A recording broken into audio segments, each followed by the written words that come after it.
오늘 저희에게 주신 본문 말씀은 시편 128편입니다.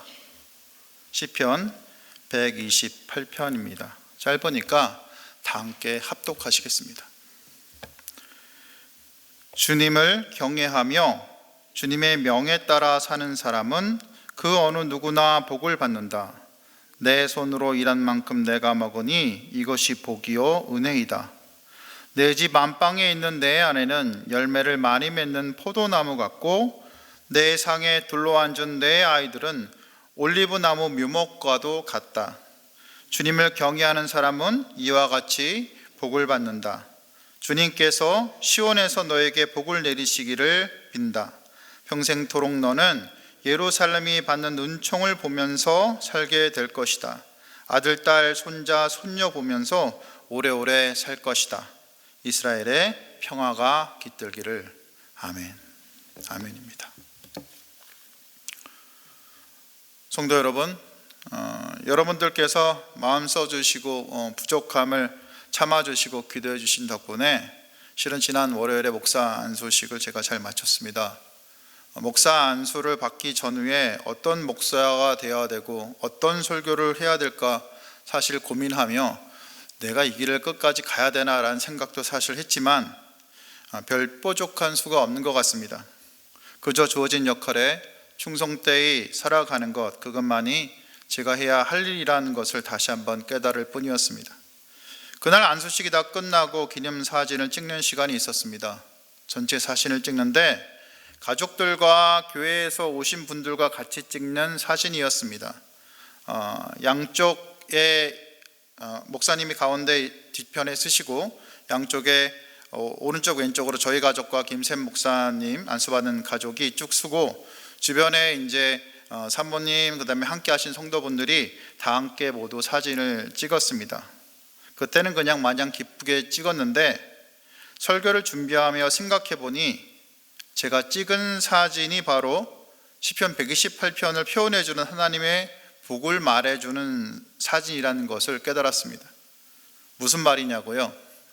사진을 보면서 말씀드리면 참 좋겠는데 제가 설명드릴 테니까 상상해서 잘 들어주시기 바랍니다. 저희 가족 위주로 이렇게 말씀드리겠습니다. 먼저 사진에서 제가 있고요. 제 왼편으로 아내, 딸, 어머니가 어여쁜 한복을 입고 쭉 이렇게 쓰셨습니다.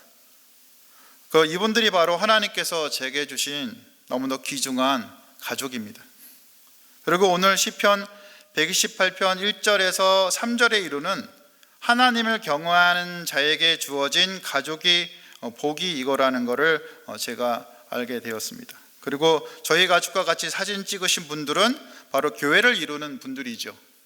그러니까 본문 4절에서 6절에서 이르는 하나님을 경외하는 자에게 주어지는 시온의 복, 즉 교회의 복인데 이 모든 교회 분들이 같이 했으니까 오늘 시편 128편에 나오는 가족의 복과 교회의 복이 다 이렇게 사진 한 장에 들어있게 된 겁니다. 저희 가족만 복을 받은 건 아니겠죠. 바로 여러분 옆을 지키는 가족과 교회 식구들은 다름 아닌 시편 128편이 말하는 하나님께서 여러분에게 주신 복인 것입니다. 바로 옆에 분 지금 많이 오시진 않았지만 한번 보시면서 아니면 같이 있지 않지만 가족을 생각하시면서 이렇게 한번 말씀해 주시겠습니까? 당신은 내 복입니다. 자, 시작합니다. 시작. 당신은 내 복입니다. 다시 한번요. 당신은 내 복입니다. 오늘 본문 시편 128편은 시편 120편부터 134편에 이르는 성전에 올라가는 노래 중에 9번째 시입니다. 여호와를 경외하는 자에게 주어지는 가정의 복에 대해서 노래하는 시죠. 이들 성전에 올라가는 시편들이 지어진 시기는 주로 바벨론에서 포로들이 귀환하는 시기입니다. 그런데 왜 시편 기자들이 이런 성전에 올라가는 노래들을 지었을까요?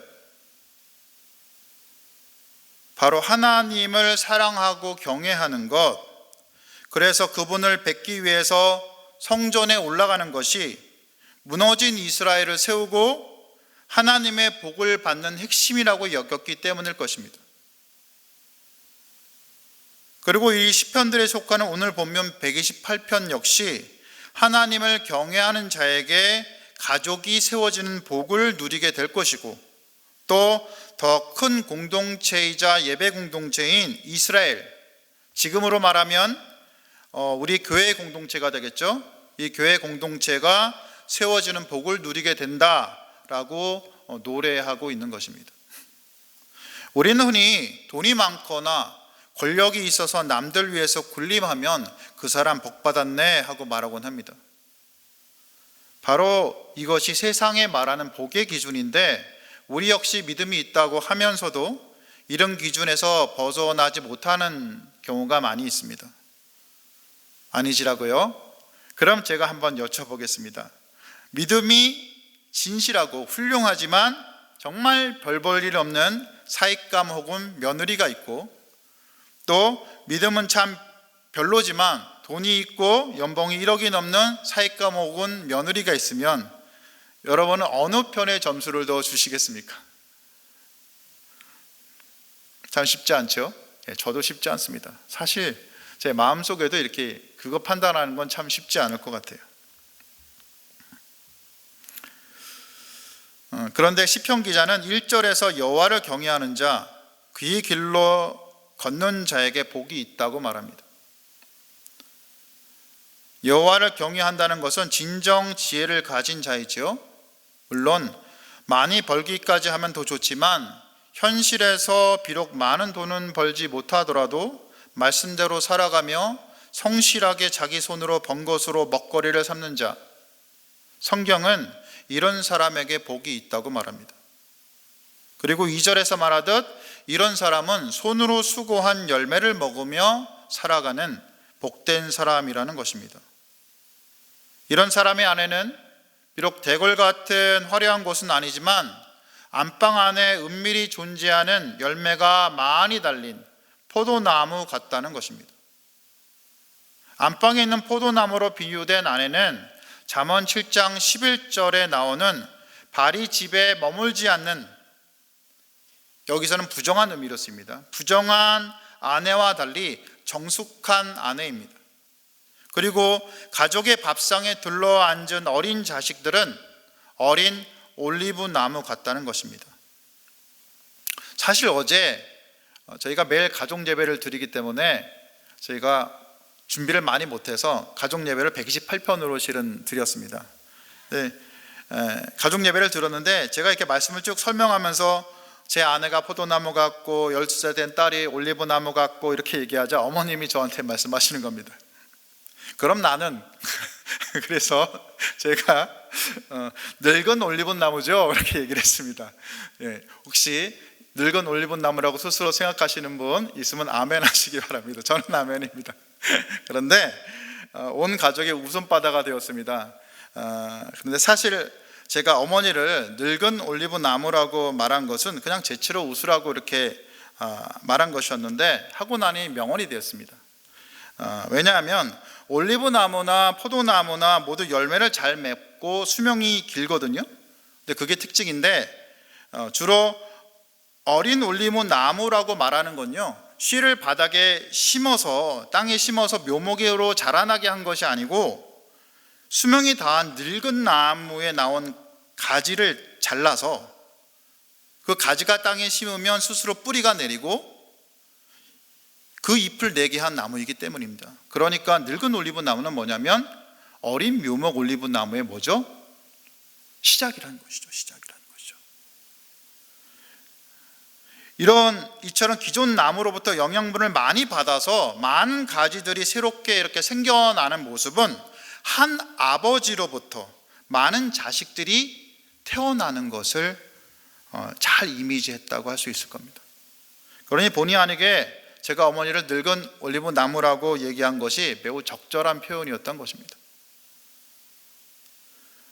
그러니까 부모이건 조부모이건 우리 모두 늙은 올리브 나무처럼 우리 자식들을 땅에 심어서 아무렇게나 자라게 하는 것이 아니라 우리의 믿음의 가지, 또 우리의 성경적인 가치관을 그 가진 우리의 가지를 나누어 주어서 그것들이 땅에 뿌리 내리고 믿음으로 자랄 수 있도록 하는 것이 우리 늙은 올리브 나무들이 해야 할 일이라는 것입니다.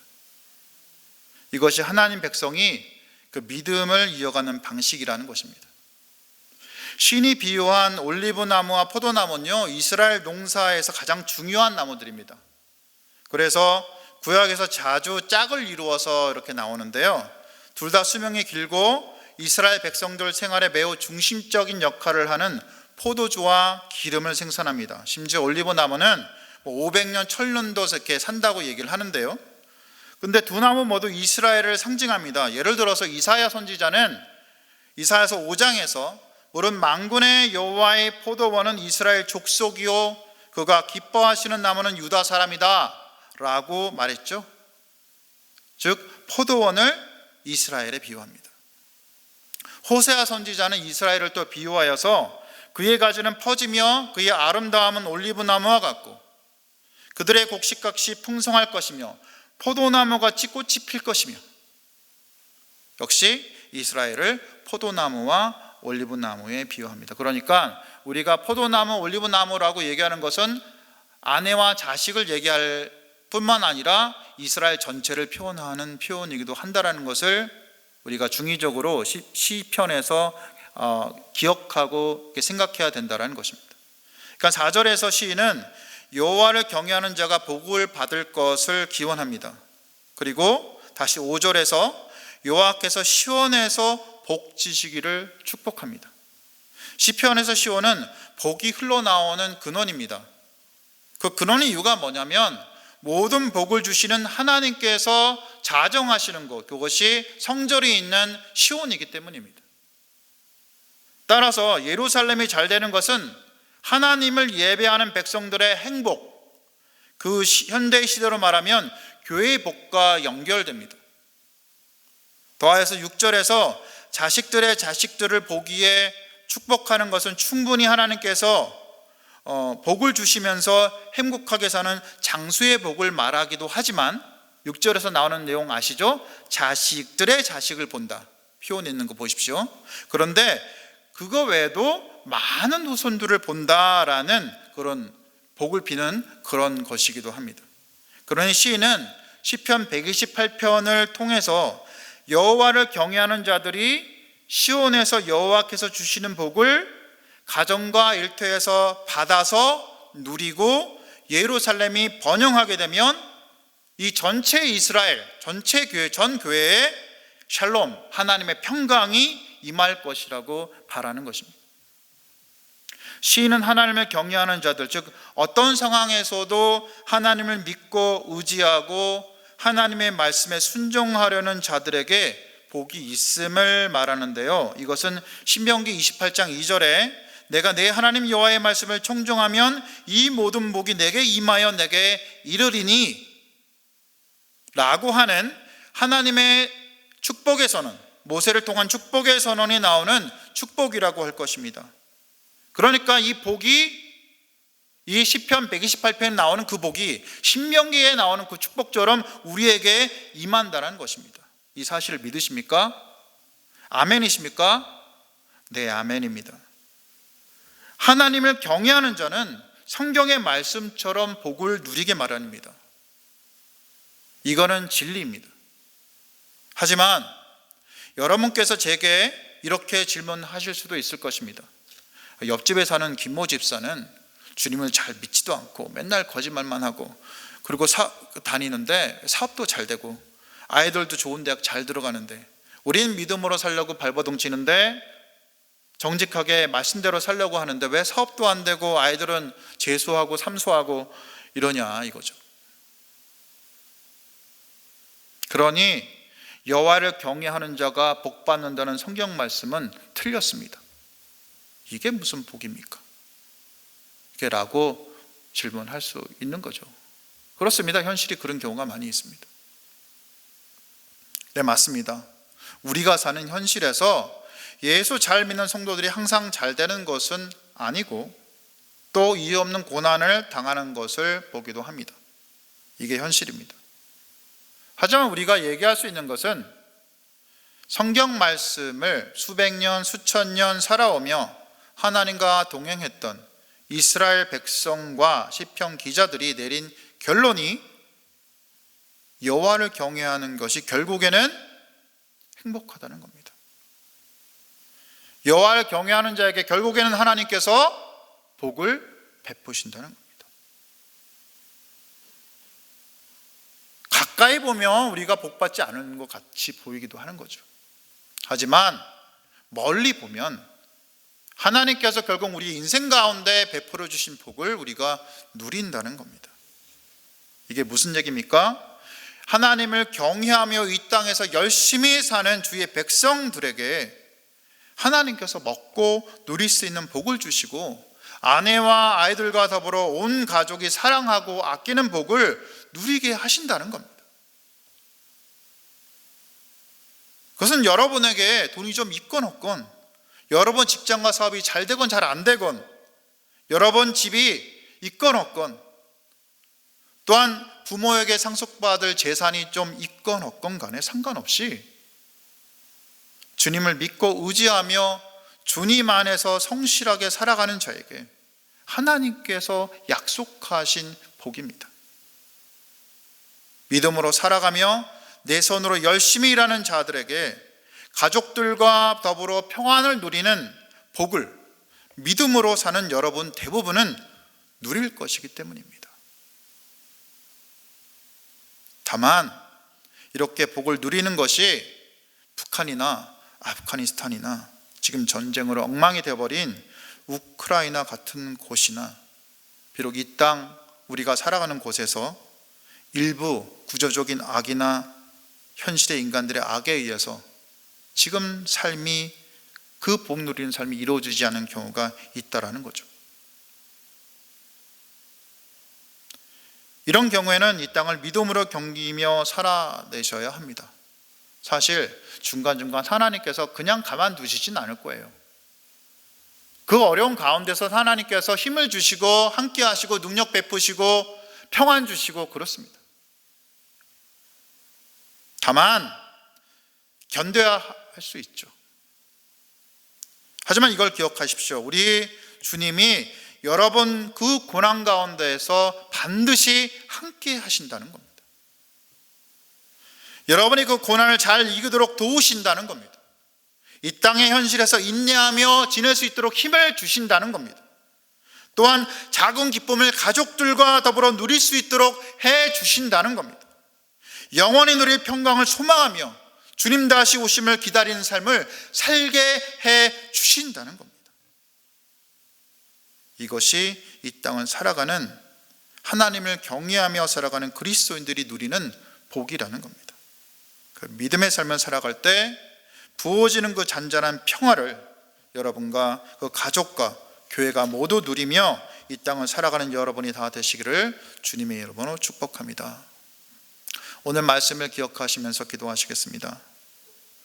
하나님을 경외하며 이 땅에 열심히 사는 주의 백성들에게 하나님께서 먹고 누리며 아내와 아이들과 남편과 더불어 온 가족이 사랑하고 아끼는 복을 누리게 하신다는 사실을 믿고 살도록, 또한 혹 그렇지 않더라도 주어진 고난을 주님께서 힘을 주시고 이기게 하시고 잘 인내하게 하시고 가족들과 작은 행복을 누리게 하신다는 것을 믿고 살아가시는 여러분이 다 되시기를, 그래서 하늘의 평강을 누리는 여러분이 되시기를 기도하시기 바랍니다. 목장을 위해서 기도합니다. 어려운 시기지만 목장이 성령 안에서 온전히 회복하는 모임이 일어나도록, 또 머지않아 목장이 개방되고 또 같이 모임이 있을 때 서로 사랑하고 아끼며 또 그 안에서 나누는 코이노니아가 정말 깊이 일어날 수 있도록 그렇게 목장이 바르게 세워지도록 기도해 주시기 바라고요. 또 이제 코로나가 많이 줄어들긴 했지만 여전히 많은 분들이 발생하고 고통당하고 있는데 그들이 잘 견뎌낼 수 있도록 기도해 주시고요. 열방과 세계 여러 나라에서 일어나는 전쟁과 경제적인 어려움 속에 있는 많은 사람들과 또 난민들과 작은 교회들과 선교사님들을 위해서 기도해 주시고요. 그리고 주일에 오는 장애인 후원 주일과 마라톤 복지재단 후원 약정이 잘 이루어질 수 있도록 기도해 주시고요. 4월 당회와 월 목자 수련을 위해서 기도하신 후에 각자 개인 기도하시고 들어가시면 되겠습니다. 기도하시겠습니다.